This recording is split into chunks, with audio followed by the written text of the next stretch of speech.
अभी खबर है कराची की सुरजानी टाउन पुलिस ने लग्जरी गाड़ियों में गैर मुल्की गुटखा स्मगल करने की कोशिश नाकाम बनाते हुए 3 मुलजिमान को गिरफ्तार करके लाखों रुपए मालियत का गैर मुल्की गुटखा बरामद कर लिया है।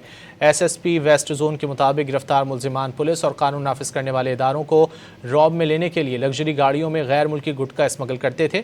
पुलिस ने खुफिया इत्तला पर तवील ताक़ुब के बाद 2 लग्जरी गाड़ियों को पकड़कर गाड़ियों से 1770 गैर मुल्की गुटकों से भरे 35 बड़े बोरे बरामद करके 3 मुलजिमान को गिरफ्तार कर लिया।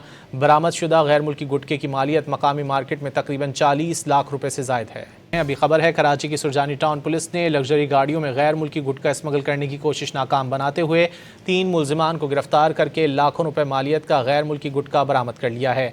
SSP वेस्ट जोन के मुताबिक गिरफ्तार मुलजिमान पुलिस और कानून नाफिज करने वाले इदारों को रौब में लेने के लिए लग्जरी गाड़ियों में गैर मुल्की गुटखा स्मगल करते थे। पुलिस ने खुफिया इत्तला पर तवील ताक़ुब के बाद 2 लग्जरी गाड़ियों को पकड़कर गाड़ियों से 1770 गैर मुल्की गुटकों से भरे 35 बड़े बोरे बरामद करके 3 मुलजिमान को गिरफ्तार कर लिया। बरामद शुदा गैर मुल्की गुटखे की मालियत मकामी मार्केट में तकरीबन 40 लाख रुपए से जायद है।